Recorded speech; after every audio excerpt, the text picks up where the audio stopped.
ہماری کرۂ ارض بے شمار پراسرار مقامات اور واقعات سے بھری پڑی ہے۔ انہی پراسرار مقامات میں سے برمودا ٹرائینگل ایک ایسا مقام ہے جس نے جدید دنیا کو تمام تر وسائل اور ٹیکنالوجی ہونے کے باوجود ورطۂ حیرت میں ڈال رکھا ہے۔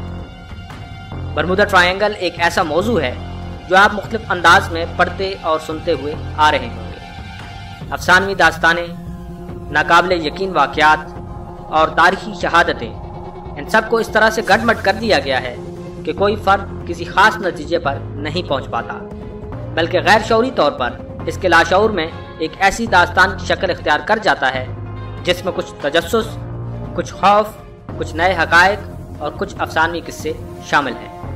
لیکن حقیقت کیا ہے، اور جو کچھ دنیا کو اس علاقے کے بارے میں بتایا جاتا رہا ہے، کیا یہ سب حقیقت ہے یا محض افسانہ؟ اگر حقیقت ہے تو پھر اس پانی کے اندر ایسا کیا ہے جو آج تک ہزاروں انسانوں کو نگل گیا، سینکڑوں جہاز غائب ہو گئے اور کسی کا کچھ پتہ نہ چلا؟ معزز ناظرین، برمودا ٹرائینگل کو مکمل طور پر سمجھنے کے لیے ضروری ہے کہ آپ نہ صرف اس ویڈیو کو آخر تک دیکھیں بلکہ اس سلسلے کی آنے والی تمام ویڈیوز کو بھی بغور دیکھیں۔ ہم کوشش کریں گے کہ اس کے تمام ممکنہ پہلوؤں پر بحث کی جائے اور اپنے ناظرین تک مکمل اور سیر حاصل معلومات فراہم کی جائیں۔ برمودا بحر اوقیانوس کی کل 300 جزائر پر مشتمل علاقہ ہے، جن میں اکثر غیر آباد ہیں۔ صرف 20 جزیروں پر انسان آباد ہیں، وہ بھی بہت کم تعداد میں۔ جو علاقہ خطرناک سمجھا جاتا ہے اس کو برمودا ٹرائینگل کہتے ہیں۔ اس ٹرائینگل کا کل رقبہ 11,40,000 مربع کلومیٹر ہے۔ اس کا شمالی سرا جزائر برمودا اور جنوب مشرقی سرا پورٹو ریکو اور جنوب مغربی سرا میامی یعنی فلوریڈا میں ہے۔ یعنی اس کا ٹرائینگل میامی فلوریڈا میں بنتا ہے۔ فلوریڈا کا معنی ہے اس خدا کا شہر جس کا انتظار کیا جا رہا ہے۔ تقریباً 400 سال سے کسی انسان نے ان ویران جزیروں میں جا کر آباد ہونے کی کوشش نہیں کی، یہاں تک کہ جہاز کے کپتان تک اس علاقے سے دور ہی رہتے ہیں۔ ان میں ایک جملہ بڑا عام ہے جو وہ ایک دوسرے کو نصیحت کرتے ہیں، وہ یہ ہے کہ وہاں پانی کی گہرائیوں میں خوف اور شیطانی راز چھپے ہوئے ہیں۔ برمودا ٹرائینگل سارے کا سارا پانی میں ہے، جو کہ اٹلانٹک اوشن میں ہے۔ چنانچہ قابل غور بات یہ ہے کہ ٹھاٹھے مارتے سمندر میں ٹرائینگل کس طرح سے بن سکتا ہے۔ سو جاننا چاہیے کہ یہ ٹرائینگل حقیقی نہیں بلکہ یہ ایک مخصوص علاقہ ہے جہاں ناقابل یقین حادثات ہوتے رہتے ہیں۔ اس علاقے کو ٹرائینگل کا نام فرضی طور پر دیا گیا ہے۔ اس نام کے بارے میں مشہور بات یہ ہے کہ پہلی بار اس علاقے کے لیے برمودا ٹرائینگل کا نام 1945 میں ایک پریس کانفرنس میں اس وقت استعمال کیا گیا جب اس علاقے میں کچھ طیارے غائب ہو گئے تھے۔ یہ بات قابل توجہ ہے کہ اس علاقے کو ٹرائینگل کا نام ہی کیوں دیا گیا۔ اس حادثے سے پہلے بھی یہاں بہت سے حادثات رونما ہو چکے تھے، لیکن اس وقت اس علاقے کو برمودا ٹرائینگل کے بجائے شیطان کے جزیرے کہا جاتا تھا۔ کرسٹوفر کولمبس جب اس علاقے سے گزرا تو اس نے بھی یہاں کچھ عجیب و غریب مشاہدات کیے، مثلا آگ کے گولوں کا سمندر کے اندر داخل ہو جانا اور اس علاقے میں پہنچ کر کمپس میں بغیر کسی ظاہری سبب کے خرابی پیدا ہو جانا وغیرہ۔ کولمبس کے امریکی سفر کو اب 5 صدیاں گزر چکی ہیں، لیکن یہ سوال آج بھی اسی طریقے سے موجود ہے کہ اس علاقے میں پانی کی گہرائیوں میں، پانی کے اوپر اور اس کی فضاؤں میں ایسی کون سی چیز ہے، کون سی پر اسرار طاقت ہے جس کی تشریح عقل انسانی سیٹلائٹ کے اس جدید دور میں ابھی تک نہیں کر سکی۔ 1813 میں امریکہ کے تیسرے نائب صدر ایرون برگ کی بیٹی تھیوڈوزیا، جو کہ جنوبی کیرولینا کے گورنر جوزف سٹیون کی بیوی تھی، اپنے وقت کی ذہین ترین اور خوبصورت ترین لڑکی سمجھی جاتی تھی، برمودا ٹرائینگل میں غائب ہو گئی۔ تھیوڈوزیا اپنے والد سے ملاقات کے لیے اس وقت کی مشہور کشتی پیٹرارٹ پر سوار ہو کر نیو یارک جا رہی تھی۔ پیٹرارٹ کا کپتان اس وقت کے ماہر امریکی کپتانوں میں شمار ہوتا تھا۔ اس کے ساتھ اس کا ڈاکٹر اور عملے کے چند اراکان بھی تھے، لیکن تھیوڈوزیا اور پیٹرارٹ کا عملہ کبھی نیو یارک نہ پہنچ سکا۔ امریکی نائب صدر ہونے کی حیثیت سے اس کے باپ ایرون برن نے بیٹی کی تلاش میں اپنے تمام تر وسائل چھونک ڈالے، لیکن نہ ہی کشتی اور نہ ہی اس پر سوار افراد کا کچھ پتہ چل سکا۔ 1814 میں امریکی بحری بیڑے کے مشہور جہاز ویسپ کو بھی برمودا ٹرائینگل نگل گیا۔ اس کا کپتان کوئی معمولی کپتان نہیں تھا، بلکہ امریکی عوام و خاص کا ہیرو، برطانوی بحری بیڑے کے مضبوط ترین جہاز رینڈیئر کو صرف 27 منٹ میں شکست دینے والا جانسٹن بلیک ایلی تھا۔ اس فتح کے فوراً بعد کسی کو کچھ خبر نہیں کہ بلیک ایلی اپنے سٹاف اور جہاز کے ساتھ کس دنیا میں جا پہنچا۔ نہ ہی امریکی حکومت اور نہ ہی امریکی بحریہ، جو اس علاقے کے چپے چپے کے پانیوں کی گہرائیوں تک کو اس طرح سے پہچانتی ہے جیسے اپنے گھر کے گلی کوچوں کو لوگ پہچانتے ہیں، لیکن انتہائی تلاش کے بعد کوئی ہلکا سا نشان بھی ان کا نہ پا سکی۔ تو کیا برمودا ٹرائنگل ان کو اپنے اندر نگل گیا، یا بلیک ایلی کی صلاحیت سے متاثر ہو کر کسی خفیہ طاقت نے اسے اپنے لیے منتخب کر لیا؟ پہلی جنگ عظیم کے وقت مارچ 1918 میں امریکی بحری جہاز سائیکلوپس اس علاقے میں غائب ہو گیا۔ اس پر 14,500 ٹن خام مال لدا ہوا تھا جو کہ جنگ کے دوران استعمال ہوتا تھا۔ اس کے علاوہ 300 افراد اس پر سوار تھے، ان کا بھی کوئی نام و نشان نہ مل سکا۔ معزز ناظرین، کیا آپ یقین کریں گے اگر آپ کو یہ بتایا جائے ایک جہاز برمودا کے سمندر میں کھڑا ہے لیکن مسافر اور جہاز کا عملہ لاپتہ ہے؟ کھانے کی میزوں پر کھانا اسی طرح سے لگا ہوا ہے، گویا یہ سوار کھانا کھاتے کھاتے ابھی کسی کام سے اٹھ کر گئے ہوں، نہ کسی حادثے کے آثار، نہ کسی لوٹ مار کی کوئی نشانی۔ آخر تمام سوار اچانک بیچ سمندر میں کھانا چھوڑ کر کس کے مہمان بن گئے؟ یہ حادثہ کیرول ڈیرنگ نامی جہاز کے ساتھ پیش آیا۔ جہاز کا اگلا حصہ ساحل پر ریت میں دھسا ہوا تھا جبکہ پچھلا حصہ پانی میں تھا۔ کھانے کی میزوں پر کھانا لگا ہوا تھا، کرسیاں تھوڑی سی پیچھے کی جانب کھسکی ہوئی تھی، گویا اس کے سوار کسی غیر متوقع بات کے پیش آنے پر اپنی جگہ سے اٹھ گئے ہوں اور پھر واپس آنا چاہتے ہوں، لیکن پھر وہ کبھی اپنی کرسیوں پر واپس نہ آ سکے۔ کرسیوں اور میزوں پر رکھی کھانے کی پلیٹوں کو دیکھ کر کسی ہنگامے یا بھگدڑ کے کوئی آثار وہاں نظر نہیں آتے تھے۔ جہاز کی حالت دیکھ کر یہ بھی نہیں کہا جا سکتا تھا کہ اس میں کوئی لوٹ مار کی واردات ہوئی ہے۔ پھر سب سے زیادہ حیرت کی بات یہ ہے کہ اتنے بڑے جہاز کو ساحل پہ کون لایا اور اس کے سواروں کے ساتھ کیا حادثہ پیش آیا، کیونکہ اتنے بڑے جہاز کا اتنے کم پانی میں آنا ممکن نہیں ہے۔ یہ جہاز G Dearing company of Portland کی مالکیت تھا۔ معزز ناظرین، کیا کبھی آپ نے ایسا سنا کہ کوئی جہاز سمندر میں مکمل طور پر ڈوب گیا ہو اور کچھ عرصے بعد بالکل ہی درست حالت میں بغیر کسی خرابی کے اوپر آ جائے؟ ایک جہاز برمودا ٹرائنگل کے پانی پر تیر رہا ہے، سمندر کی موجیں اس سے اٹکیلیاں کر رہی ہیں، لیکن اس میں کوئی نہیں، نہ کپتان، نہ عملہ، نہ کوئی سوار۔ اس جہاز کا نام لاوا ہاما ہے۔ ایس ایسٹک کے کپتان اور عملے نے جو منظر دیکھا وہ کچھ یوں ہے، ہر چیز اپنی جگہ موجود ہے، نہ کسی نے کسی چیز کو اٹھایا، نہ کوئی چھیڑ چھاڑ کی، نہ لوٹ مار کی واردات ہے، نہ کوئی حادثہ، حتیٰ کہ کپتان کا پین اور دوربین بھی اسی طرح سے رکھی ہوئی ہے۔ اس سے بھی زیادہ حیرت کی بات یہ ہے کہ بحری جہاز رانی کے ریکارڈ میں یہ جہاز ڈوب چکا تھا، جس کو ڈوبتے ہوئے اٹلی کی ریکس نامی کشتی کے سواروں نے خود دیکھا تھا۔ ذرا سوچئے، یہ کون اغواکار ہیں جو جہاز سے بیش قیمتی چیزوں میں سے کچھ بھی نہیں لیتے اور نہ ہی اغوا کے بعد اپنا کوئی مطالبہ کسی کے سامنے رکھتے ہیں، بلکہ ہمیشہ کے لیے اپنے ساتھ لے جاتے ہیں۔ پھر کہاں لے جاتے ہیں؟ ایسے واقعات جن کی کوئی قابل اطمینان تشریح نہیں کی جا سکتی۔ کیا برمودا کے اندر یہ واقعات اتفاقی ہیں یا کوئی منظم قوت سوچے سمجھے منصوبے کے تحت یہ سب کچھ کرتی رہی ہے؟ ماہرین خاموش ہیں یا خاموش کر دیے گئے ہیں، تحقیق کے تمام دروازے بند کرا دیے گئے ہیں، مکمل خاموشی بلکہ موت کا سناٹا۔ آخر ایسا کیا ہے؟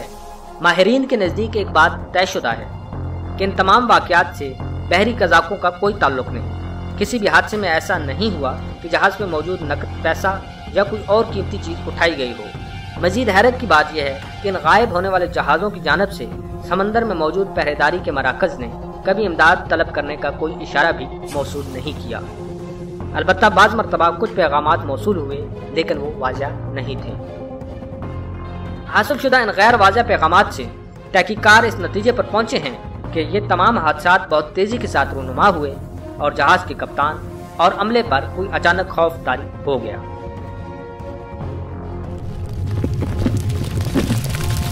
برمودا ٹرائنگل کے اندر غائب ہونے والے چند مشہور بحری جہازوں کے بارے میں جانتے ہیں۔ اگست 1800 میں امریکی کشتی انسرجنٹ بغیر کسی حادثے کے غائب ہو گئی۔ اس پر 340 مسافر سوار تھے۔ جنوری 1880 میں اٹلانٹا نامی برٹش جہاز غائب ہوا۔ اس پر 290 افراد سوار تھے۔ اکتوبر 1902 میں فریا نامی جرمن جہاز غائب ہوا۔ اس کا عملہ اغوا کر لیا گیا جبکہ جہاز مل گیا۔ مارچ 1918 میں امریکی مال بردار جہاز سائکلوپس اپنے تمام عملے سمیت غائب ہو گیا۔ عملے کی تعداد 309 تھی۔ 1924 میں مال بردار جاپانی کشتی رائنوکو غائب ہوئی۔ 1931 میں مال بردار جہاز سٹافجر غائب ہوا۔ اپریل 1931 میں ہی جان اینڈ میری نامی امریکی جہاز غائب ہوا۔ پھر کچھ عرصہ بعد جنوبی برمودا سے 50 میل دور پانی پر تیرتا ہوا ملا۔ مارچ 1938 میں برطانوی آسٹریلوی مال بردار جہاز اینگلو آسٹریلینز غائب ہوا۔ فروری 1940 میں گلوریا کولڈ نامی تفریحی کشتی غائب ہوئی۔ پھر کچھ عرصے بعد غائب ہونے کی جگہ سے 200 میل دور پائے گی لیکن سواروں سے خالی۔ 22 اکتوبر 1944 کو ریڈ پیکون نامی جہاز غائب ہوا۔ پھر کچھ عرصے بعد فلوریڈا کے ساحل کے قریب سواروں سے خالی پانی پر تیرتا ہوا پایا گیا۔ 1948 میں فرانسیسی روزالی نامی جہاز کا عملہ اس پر سے اغوا کر لیا گیا اور جہاز بعد میں اس علاقے سے مل گیا۔ جون 1950 میں سینڈرا نامی جہاز اس علاقے میں غائب ہوا۔ 1955 میں کوئن میریو نامی تفریحی کشتی غائب ہوئی۔ 2 فروری 1963 میں میرین سلفر کوئن نامی امریکی مال بردار جہاز غائب ہوا۔ اس پر 38 جہاز ران سوار تھے، اس پر سلفر لدا ہوا تھا۔ 1 جولائی 1963 کو سنو بوائے نامی کشتی غائب ہوئی۔ دسمبر 1967 میں وچ کرافٹ نامی جہاز غائب ہوا۔ اس کا وزن 20,000 ٹن تھا اور عملے کی تعداد 32 تھی۔ مئی 1968 مشہور امریکی آبدوز اسکاٹلینڈ 99 فوجیوں سمیت غائب ہو گئی۔ اپریل 1970 میں امریکی مال بردار جہاز ملٹن ٹریڈ غائب ہوا۔ مارچ 1973 میں جرمنی کا مال بردار جہاز انیٹا غائب ہوا۔ معزز ناظرین، یہ محض وہ واقعات ہیں جو زیادہ مشہور ہوئے، ورنہ یہ فہرست خاصی طویل ہے۔ معزز ناظرین، برمودا ٹرائنگل میں بڑے بڑے بحری جہازوں کا غائب ہو جانا ہی کیا کم پراسرار تھا کہ فضا میں اڑتے طیارے بھی نامعلوم منزلوں کی طرف روانہ ہونے لگے اور پھر کبھی واپس نہ آ سکے۔ جنگی اور مسافر بردار طیارے اڑتے اڑتے اچانک غائب ہو جائیں جبکہ موسم بھی بالکل صاف ہو تو آپ کیا کہیں گے؟ کیا آسمان ان کو نگل گیا یا برمودا ٹرائنگل کے پانی میں موجود کوئی خفیہ قوت ان کو اغوا کر کے لے گئی؟ طیاروں کا ملبہ بھی نہ مل سکا اور نہ ہی پائلٹ ہنگامی پیغام اپنے اسٹیشن کو بھجوا سکے۔ اگر کبھی کوئی پیغام بھیجنے میں کامیاب بھی ہوا تو وہ پیغام اس حالت میں اسٹیشن پہنچا کہ اس کو کوئی سمجھ نہیں سکتا تھا کہ پیغام کا مطلب کیا ہے۔ 1945 کی ایک شام برمودا ٹرائنگل کی پرساریت میں اور اضافہ کر گئی۔ اب شام کے ابتدائی وقت تھا، موسم صاف اور فضا بڑی خوشگوار تھی۔ تربیتی پروازوں کے لیے ایسا موسم بڑا سازگار ہوتا ہے۔ امریکی ریاست فلوریڈا میں واقع ایک ایئر بیس سے 12 بمبار طیارے تربیتی پرواز کے لیے اڑے۔ تمام طیاروں نے ایک چکر ایک ساتھ لگایا، پھر ان سب کو ان کے مرکز کی جانب سے الگ الگ پرواز کرنے کا حکم ملا۔ چنانچہ تمام طیارے الگ الگ پرواز کرنے لگے۔ اس دوران مرکز کو کسی بھی طیارے کی جانب سے کسی پریشانی یا خرابی کی کوئی اطلاع موصول نہیں ہوئی، جس کا مطلب تھا کہ سب ٹھیک چل رہا ہے۔ اپنا مقررہ وقت پورا کرنے کے بعد تمام طیارے ایئر بیس پر واپس آنا شروع ہوئے۔ 10 واپس آ گئے لیکن 2 طیارے غائب ہو گئے۔ امریکی فضائیہ کے ہوابازوں نے اس علاقے کی فضاؤں اور سمندر کو چھان مارا، لیکن ان 2 طیاروں اور ان میں موجود پائلٹس اور انجینئرز کا کچھ پتہ نہ چل سکا۔ ایئر بیس کو کسی حادثے یا مدد طلب کرنے کا کوئی پیغام بھی موصول نہیں ہوا۔ گویا اتنے بڑے طیارے برمودا کی فضاؤں میں تعلیل ہوئے یا پانی کی نظر ہو گئی، کچھ پتہ نہ چل سکا۔ اسی سال یعنی 1945 میں دسمبر کا مہینہ، کس کو پتا تھا کہ شیطانی جزیروں کے نام سے مشہور اس علاقے کو برمودا ٹرائنگل کا نام دے دیا جائے گا اور تمام دنیا اس علاقے کے لیے اسی نام کو استعمال کرنا شروع کر دے گی، بغیر اس حقیقت کا سراغ لگائے کہ سمندر کے پانی پر ٹرائنگل کس طرح سے بن سکتا ہے۔ اس کے باوجود پریس کانفرنس کرنے والے امریکی ذمہ داروں نے اس علاقے کے لیے ٹرائنگل کا نام ہی کیوں استعمال کیا؟ کیا دجال کے ٹرائنگل یا یہودی خفیہ تحریک فری میسنز کے ٹرائنگل سے اس جگہ کو کوئی نسبت ہے؟ ماہر اور تجربہ کار پائلٹ جن کے پاس 300 سے 400 گھنٹے پرواز کا تجربہ ہو، اپنے وقت کے بہترین بمبار طیارے ان کے زیر استعمال ہو، موسم کے اتار چڑھاؤ کا ان کو اچھی طرح سے علم ہو، لیکن برمودا کی فضاؤں میں اچانک غائب ہو جائیں، اور وہ بھی 1 2 نہیں بلکہ 5 طیارے ایک ساتھ۔ 5 دسمبر 1945 کو تقریباً 2:10 پر امریکی ریاست فلوریڈا کے فورٹ لارڈرڈیل ایئرپورٹ سے فلائٹ 19 کے 5 ایونجر طیارے اڑے اور اپنے مقررہ روٹ پر چند چکر لگائے۔ اس کے بعد تقریباً 4 بجے ایئر بیس کو ان 5 میں سے ایک طیارے کے پائلٹ کی جانب سے یہ پیغام موصول ہوا، جس میں اسکواڈر کمانڈر اس کو پکار رہا ہے۔ پائلٹ اور اسکواڈر کمانڈر کے درمیان مکالمہ کچھ یوں تھا: پائلٹ، ہمیں عجیب و غریب صورتحال کا سامنا ہے۔ ایسا لگتا ہے گویا ہم اپنے روٹ سے بالکل ہٹ چکے ہیں۔ میں زمین نہیں دیکھ پا رہا۔ ایئر بیس، آپ کس جگہ پر ہیں؟ پائلٹ، میں اپنی جگہ کا تعین نہیں کر پا رہا، مجھے بالکل نہیں پتا کہ ہم کہاں ہیں، میرا خیال ہے کہ ہم فضا میں ہی کہیں گم ہو گئے ہیں۔ ایئر بیس، مغرب کی سمت میں اڑان جاری رکھو۔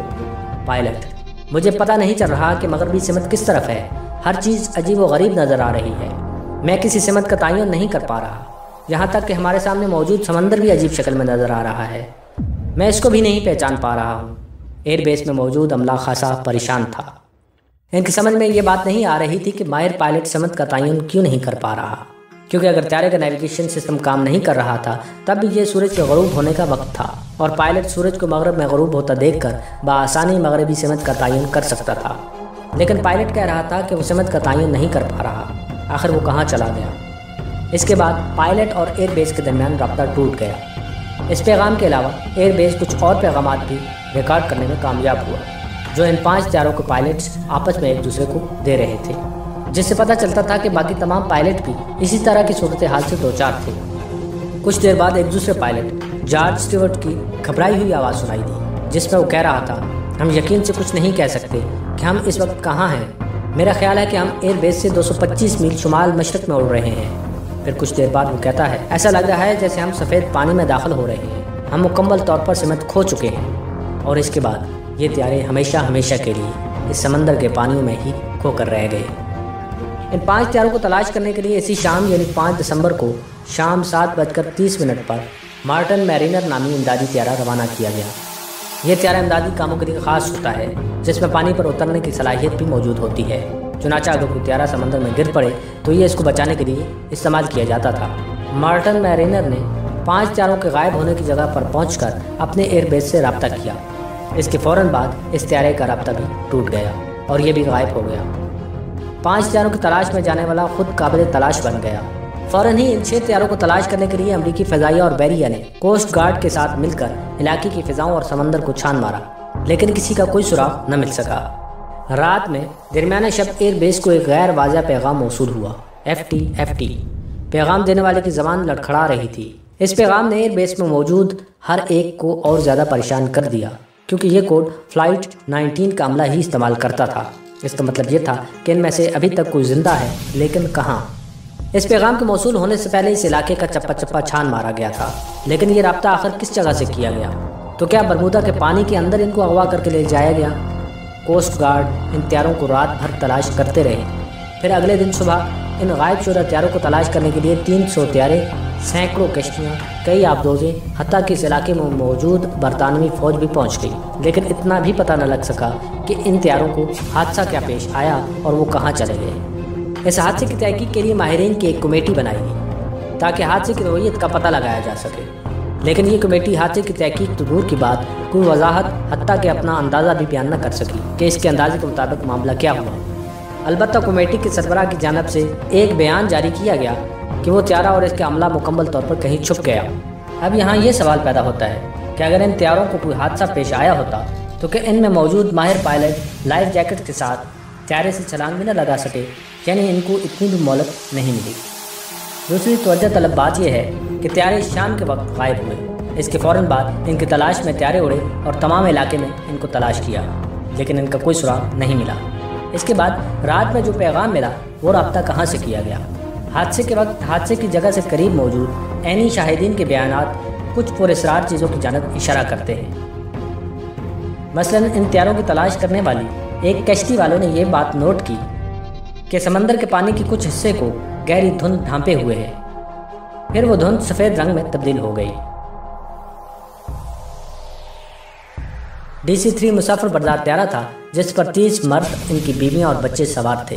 یہ سب چھٹیاں گزار کر اپنے گھر واپس جا رہے تھے۔ یہ طیارہ پورٹریکو سے فلوریڈا کے لیے اڑا اور میامی ایئرپورٹ پر اترنے کی تیاری کرتے کرتے غائب ہو گیا۔ پائلٹ نے ہوائی اڈے پر اترنے کی اجازت مانگی، اجازت بھی مل گئی، لیکن یہ طیارہ کہیں اور اتار لیا گیا، اس کا بھی کچھ پتہ نہ چل سکا۔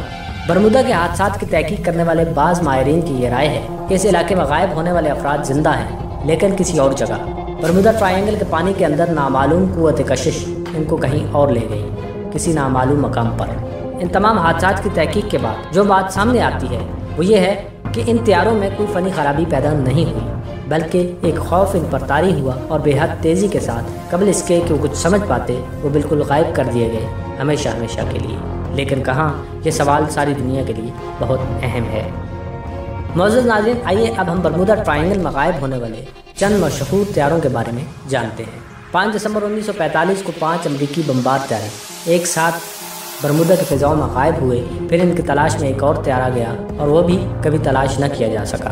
3 جولائی 1947 کو امریکی فضائیہ کا C-54 برمودا کی فضاؤں میں ہمیشہ کے لیے لاپتہ ہو گیا۔ 29 جنوری 1948 کو 4 انجنوں والا اسٹار ٹائیگر نامی طیارہ اپنے 31 سواروں کو لے کر غائب ہوا اور آج تک کسی کو کچھ پتہ نہ لگ سکا۔ 28 دسمبر 1948 کو DC-3 نامی طیارہ 27 مسافروں کو لے کر برمودا کے آسمان میں غائب ہوا یا پانی کی گہرائیوں میں جا چھپا۔ 17 جنوری 1949 اسٹار ایریل نامی طیارہ برمودا ٹرائنگل کا شکار بنا۔ مارچ 1950 میں گلوب ماسٹر نامی امریکی طیارہ مسافروں کو لے کر یہاں سے گزرا اور کبھی اپنی منزل پر نہ پہنچ سکا۔ 2 فروری 1952 یورک ٹرانسپورٹ نامی برطانوی طیارہ غائب ہوا۔ 30 اکتوبر 1954 امریکی بحریہ کا ایک طیارہ ہمیشہ کے لیے لاپتہ ہو گیا۔ 5 اپریل 1956 امریکی مال بردار طیارہ اپنے اسٹاف سمیت غائب ہوا۔ 8 اگست 1962 امریکی فضائیہ کا KB نامی طیارہ لاپتہ ہوا۔ 28 اگست 1963 امریکی فضائیہ کے KC-5 ٹائپ 2 طیارے غائب ہوئے۔ 22 سپٹمبر 1963 C-132 طیارہ لاپتہ ہوا۔ 5 جون 1965 C-119 اپنے 10 سواروں کے ساتھ غائب ہوا۔ 11 جنوری 1967 کو YC-122 طرز کا طیارہ 14 افراد سمیت لاپتہ ہوا۔ معزز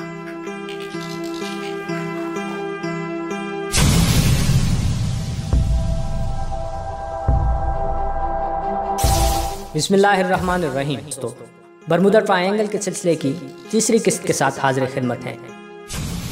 آج کی اس ویڈیو میں ہم برمودا ٹرائنگل سے متعلق مختلف ماہرین کے نظریات پر بحث کریں گے، لہٰذا یہ ایپیسوڈ معمول سے ذرا طویل ہے، اس لیے آپ حضرات سے گزارش ہے کہ اس ویڈیو کو اختتام تک دیکھیں۔ معزز ناظرین، برمودا ٹرائنگل میں غائب ہونے والے طیاروں، بحری جہازوں اور کشتیوں میں سے اکثر کا تعلق امریکہ اور برطانیہ سے رہا ہے، لیکن حیرت کی بات یہ ہے کہ ان دونوں حکومتوں نے نہ تو کبھی اس معاملے کو سنجیدگی سے لیا اور نہ ہی اپنی پروازوں کو اس علاقے کے اوپر سے گزرنے پر پابندی لگائی ہے، بلکہ اس بارے میں جتنی بھی تحقیقاتی کمیٹیاں بنی ہیں ان کی رپورٹوں کو شائع نہیں کیا گیا۔ یوں لگتا ہے کہ دنیا کی حکومتوں کو اس کی اجازت نہیں ہے۔ سب کے ہونٹ سلے ہوئے ہیں، شاید اس لیے بہت سے سرکاری محققین تو اس بات کے سرے سے ہی انکاری ہیں کہ دنیا میں ایسا کوئی علاقہ موجود ہے جہاں ایسے حادثات رونما ہوئے ہیں۔ برمودا ٹرائنگل کے حادثات کے اسباب کے بارے میں بہت کچھ لکھا گیا ہے۔ عالمی شہرت کے حامل سائنسدان، ماہر ارضیات، ماہر طبیعیات، فلاسفر، سیاح، دانشور، حتیٰ کہ یہودی اور عیسائی مذہبی پیشواؤں نے اس کے اسباب کے بارے میں اپنے نظریات بیان کیے ہیں۔ ہر طبقے کے نظریات میں ان کی اپنی نقطۂ نظر کی چھاپ بالکل واضح محسوس کی جا سکتی ہے۔ ہم یہاں مشہور نظریات بیان کر رہے ہیں اور اس کے بعد ان کا تجزیہ کریں گے۔ ناظرین، جو طاقتیں برمودا ٹرائنگل سے لوگوں کی توجہ ہٹانا چاہتی ہیں، ان کی جانب سے یہ کہا جاتا ہے کہ طیاروں اور جہازوں کو دنیا کے مختلف خطوں میں حادثات پیش آتے رہتے ہیں، لہٰذا اگر برمودا کے علاقے میں بھی کوئی حادثہ پیش آ جائے تو اس میں اتنا تعجب کرنے اور اس پر اتنی توجہ مبذول کرنے کی کیا ضرورت ہے۔ چنانچہ مشہور کتاب دی برمودا ٹرائنگل مسٹری سالوڈ کے مصنف لیری کوشے لکھتے ہیں، برمودا ٹرائنگل میں رونما ہونے والے حادثات کو عجیب و غریب بات نہ تھے، لیکن میڈیا اور غیر عقلی جذباتی لوگوں کے ذریعے اس کو اچھالا گیا ہے۔ اس کے علاوہ جو محققین برمودا کی حقیقت کو تسلیم کرتے ہیں، ان کی جانب سے بھی مختلف نظریات بیان کیے جاتے ہیں۔ قدامت پسند عیسائیوں کا خیال ہے کہ برمودا ٹرائنگل جہنم کا دروازہ ہے۔ بعض لوگ برمودا کی اہمیت کو یہ کہہ کر کم کرنے کی کوشش کرتے ہیں کہ وہاں پانی بہت گہرا ہے، چنانچہ جہازوں اور طیاروں کا غائب ہو جانا کوئی تعجب کی بات نہیں ہے۔ ایک گروہ کا خیال ہے کہ برمودا کے سمندر میں پانی کے اندر شدید طوفان اٹھتے ہیں جو ڈوبنے والے جہازوں اور طیاروں کو اس علاقے سے بہت دور بہا لے جاتے ہیں۔ ایک نظریے کے مطابق برمودا کے علاقے میں پانی کے اندر زلزلے آتے ہیں جن کی وجہ سے حادثات بہت تیزی کے ساتھ رونما ہوتے ہیں۔ بعض ماہرین کا خیال ہے کہ اس جگہ کشش یا الیکٹرو میگنیٹک ویوز پیدا ہوتی ہیں جن کی طاقت ہماری بجلی کی طاقت سے ہزاروں گنا زیادہ ہوتی ہے، چنانچہ یہ انتہائی طاقتور لہریں جہازوں کو توڑ کر ان کا نام و نشان مٹا دیتی ہیں اور برمودا کے اوپر اٹھتے ہوئے طیاروں کو کھینچ لیتی ہیں۔ اسی وجہ سے برمودا ٹرائنگل کے علاقے میں کمپس کام کرنا چھوڑ دیتا ہے۔ دنیا میں 2 جگہ ایسی ہیں جہاں کمپس کام کرنا چھوڑ دیتا ہے، ایک برمودا ٹرائنگل اور دوسرا جاپان کا ڈیول سی ہے۔